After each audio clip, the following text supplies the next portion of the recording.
Hi friends, welcome back Telugu job news.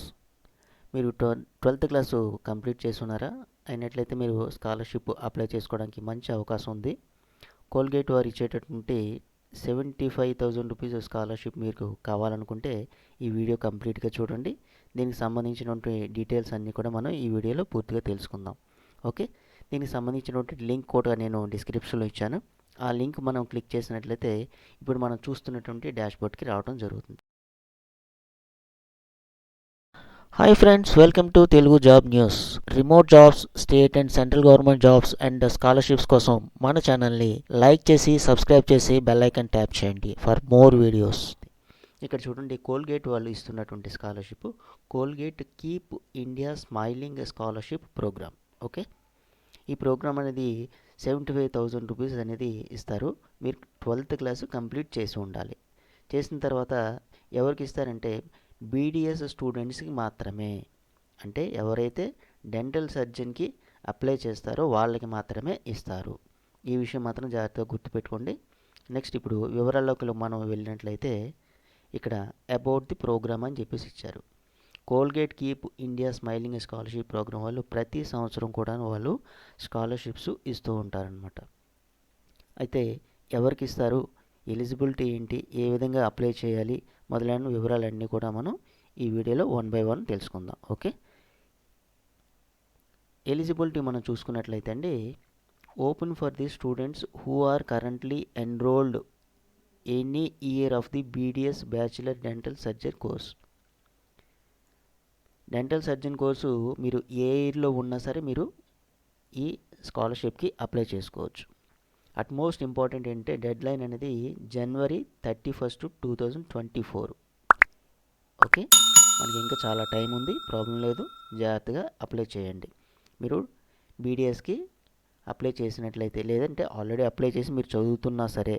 Okay, qualification అయితే ఇక్కడ చూస్తే applicants must have the clear the class 12th board examination with a minimum score of 60%. ఈ విషయం మాత్రం జాగ్రత్తగా గుర్తుపెట్టుకోవాలండి. 60% మీరు 12th క్లాస్లో స్కోర్ చేసి ఉండాలి. Next, the student must have the enrolled a recognised government or private undergraduate BDS institute. Private institute అయినా పర్వాలేదు, గ్రాడ్యుయేట్ ఇన్స్టిట్యూట్ అయినా పర్వాలేదు, మీరు బీడీఎస్ చదువుతున్నట్లయితే అప్లై చేసుకోవచ్చు. Next point, annual family income should be less than 8 lakhs. మీ యొక్క family income అనేది 8 lakhs దాటకుండా ఉండాలి. Open to India national only. మన ఇండియా వాళ్ళు ఎవరైనా సరే అప్లై చేసుకోవచ్చు. ఏ స్టేట్ వాళ్ళు అయినా సరే అప్లై చేసుకోవచ్చు, మేల్ ఆర్ ఫీమేల్. ఇక్కడ బెనిఫిట్స్ మనకి క్లియర్గా ఇచ్చాడండి. 75,000 రూపీస్ మనకి ఏ విధంగా ఇస్తాడంటే ఇక్కడ నోట్ అని చెప్పేసి ఇక్కడ క్లియర్గా ఇచ్చాడు. ఇది మనం క్లియర్గా చదివినట్లయితే ఏంటంటే అకాడమిక్ రిలేటెడ్ ఎక్స్పెన్సెస్ కానీ, హాస్టల్ ఫీ కానీ, ఫుడ్కి సంబంధించి కానీ బిల్లు కానీ, ఇంటర్నెట్ యాక్సెస్ కానీ, ఎలక్ట్రికల్ డివైజెస్ కానీ, laptop or textbooks, stationery, online learning materials, వీటిల్లో మీరు దేనికోసం అయినా సరే మీరు ఆ 75,000 రూపీస్ అనేది మీరు యూజ్ చేసుకోవచ్చు. డాక్యుమెంట్ విషయానికి వచ్చినట్లయితే అండి, ఫోటో, ఆధార్ ఫోటో ఉండాలి, పాస్పోర్ట్ సైజ్ ఫోటోగ్రాఫ్ ఉండాలి, అప్లికెంట్ ఎవరైతే అప్లై చేస్తున్నారో వాళ్ళది. అలాగే ఇన్కమ్ ప్రూఫ్ అనేది కంపల్సరీగా ఉండాలి. అడ్మిషన్, మీరు కాలేజీలో జాయిన్ అయినట్టుగా అడ్మిషన్ కార్డు ఉండాలి. Current academic year fee receipt, ఇది మాత్రం చాలా ఇంపార్టెంట్ అండి. ఈ ఫ్రీ రిసిప్ట్ కూడా మనం అప్లోడ్ చేయాల్సి ఉంటుంది. Next, bank account details. Scholarship applicant ఎవరైతే అప్లై చేస్తున్నారో వాళ్ళ తాలూకా బ్యాంక్ అకౌంట్ డీటెయిల్స్ ఉండాలి. Cancelled cheque or passbook copy కానీ లేదంటే క్యాన్సిల్డ్ చెక్ ఒకటేని ఇవ్వాల్సి ఉంటుంది. Mark sheet of grade card percentage class. So మీ యొక్క మార్క్ షీటు 12th క్లాస్కి సంబంధించి మార్క్ షీటు ఇవ్వాల్సి ఉంటుంది. నెక్స్ట్, డిజేబిలిటీ ఏమైనా ఉన్నట్లయితే సర్టిఫికేట్ అప్లై చేస్తారు. ఇక్కడ హౌ టు అప్లై అని చెప్పేసి ఉన్నది. ఇక్కడ మనకి క్లియర్గా అప్లై నవ్ అని చెప్పేసి మనకు కనిపిస్తుంది.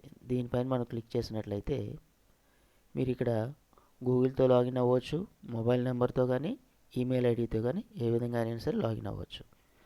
మనం గూగుల్తో ఒకసారి లాగిన్ అయ్యి మీకు చూపిస్తాను ప్రాసెస్ అనేది ఏ విధంగా ఉంటుందో ఒకసారి మనం చూద్దాం. సో ఈ విధంగా మనం గూగుల్ ద్వారా లాగిన్ అయిన తర్వాత ఇక్కడ ఇన్స్ట్రక్షన్స్ ఇదివరకు మనం చదువుకున్నటువంటి ఇన్స్ట్రక్షన్స్ మరొకసారి ఇక్కడ చెప్పడం జరిగింది. ఇక్కడ మనకి స్టార్ట్ అప్లికేషన్ అని చెప్పేసి కొడతాం. కొట్టిన తర్వాత ఇక్కడ చెక్ యువర్ ఎలిజిబిలిటీ ఒకసారి మనం మరొకసారి ఎలిజిబిలిటీ చెక్ చేసుకోమంటున్నాడు.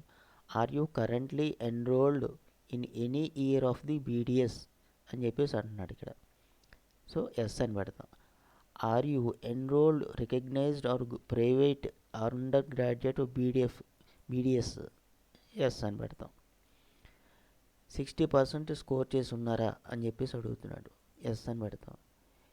యాన్యువల్ ఇన్కమ్ అనేది 8 lakhs దాటలేదా అడుగుతున్నాడు. ఎస్ అని పెడతాం. పెట్టిన తర్వాత అప్పుడు నెక్స్ట్ అని కొట్టినట్టయితే your eligible to apply continue button click చేస్తాం. క్లిక్ చేసిన తర్వాత అప్పుడు నెక్స్ట్ డాష్ బోర్డ్కి తీసుకెళ్తుంది. ఇక్కడ మీకు సంబంధించినటువంటి డీటెయిల్స్ అన్నీ కూడా మీరు ఫిల్ చేయాల్సి ఉంటుంది. ఎందుకంటే నేను నా జీమెయిల్తో లాగిన్ అయ్యాను కాబట్టి నా యొక్క డీటెయిల్స్ అన్నీ ఇక్కడ కనిపిస్తున్నాయి. మీరు మీ యొక్క జీమెయిల్తో లాగిన్ అయ్యి మీ యొక్క డీటెయిల్స్ అన్నీ కూడా ఇవ్వాల్సి ఉంటుంది. ఓకే, మీ యొక్క ఫస్ట్ నేము, లాస్ట్ నేము, మీ యొక్క email ID, mobile number, WhatsApp number, date of birth, male gender, male or female, Aadhaar card number, annual family income ఎంత, పర్సనల్ డిజేబిలిటీ ఉంటే ఎస్ అని పెడతా, లేదంటే లేదు. ఫ్యామిలీ స్టేటస్ సింగిలా, అదే పేరెంట్స్ ఉన్నారా లేదా అని. నెక్స్ట్ సిబ్లింగ్స్ ఎంతమంది ఉన్నారు. మీ యొక్క పర్మనెంట్ అడ్రస్ అనేది క్లియర్గా ఇవ్వండి. కరస్పాండెంట్ అడ్రస్ ఈ రెండు ఒకటి అయినట్లయితే ఇక్కడ టిక్ పెట్టేస్తే సరిపోతుంది. నెక్స్ట్ ఎడ్యుకేషన్కి సంబంధించినటువంటి డీటెయిల్స్ ఇస్తారు. ఇవన్నీ కూడాను టిక్ మార్క్ పెట్టేసి ప్రివ్యూ కొట్టుకుంటారు. అయిన తర్వాత నెక్స్ట్ డాష్ బోర్డ్కి వెళ్తారు. ఫ్యామిలీకి సంబంధించినటువంటి డీటెయిల్స్ ఎంతమంది ఉంటే అంతమంది ఫ్యామిలీ తాలూకు డీటెయిల్స్ అన్నీ కూడా ఇస్తారు ఇక్కడ. నెక్స్ట్ డాక్యుమెంట్ విషయానికి వచ్చినట్లయితే ఇక్కడ మనకి please complete your education details అంటున్నారు. సో ఎడ్యుకేషన్ డీటెయిల్స్ ఇచ్చిన తర్వాత డాక్యుమెంట్స్ అనేది తీసుకుంటుంది. అది ఏ డాక్యుమెంట్స్ అయితే ఆ డాక్యుమెంట్స్ మీరు అప్లోడ్ చేయాల్సి ఉంటుంది. ఆ డాక్యుమెంట్స్ అన్నీ కూడా మీ దగ్గర పెట్టుకోండి. ముందే మనం క్లియర్గా చూసాం కదండి ఏ డాక్యుమెంట్స్ ఉండాలో ఆ డాక్యుమెంట్స్ అన్నీ కూడా మనం అప్లోడ్ చేస్తే సరిపోతుంది. Next bank details, bank account holder, మీ యొక్క bank account name, account number, IFSC code, bank name ఇస్తారు, సేవ్ చేస్తారనమాట. నెక్స్ట్ ఇక్కడ మనం చూసుకున్నట్లయితే మోర్ అబౌట్ యువర్ సెల్ఫ్, మీకు సంబంధించినటువంటి ఇక్కడ కొన్ని క్వశ్చన్స్ ఉన్నాయండి. అవన్నీ కూడా చదివి మీరు క్లియర్గా ఆన్సర్ చేసేయండి, సరిపోతుంది. ఇక్కడ ఇవన్నీ కూడా ఫిల్ చేసిన తర్వాత లాస్ట్లో ఒకసారి ప్రివ్యూ చూస్తారు. అన్నీ కూడా కరెక్ట్గా ఉన్నట్లయితే save and continue button click చేసి కంటిన్యూ కొట్టేస్తే అప్లికేషన్ అనేది ఫార్వర్డ్ అయిపోతుందండి. సో మీ డాక్యుమెంట్స్ అన్నీ కూడా జాగ్రత్తగా పెట్టుకొని జాగ్రత్తగా మొత్తం అన్ని ట్యాబ్స్ కూడా ఫిల్ చేయండి. ఫిల్ చేసినట్లయితే మీకు ఇంకా 31st వరకు టైం ఉంది కాబట్టి మనం ఇదివరకు చెప్పుకున్నట్లుగా ఆ డాక్యుమెంట్స్ మీ దగ్గర పెట్టుకొని జాగ్రత్తగా ఫిల్ చేసి అప్లై చేయండి. Okay, all the best. Thank you for watching Telugu job news. ఇట్లాంటి మరిన్ని మంచి వీడియోస్ కోసం మన ఛానల్ని లైక్ చేసి సబ్స్క్రైబ్ చేయడం మర్చిపోవద్దు. Thank you friends.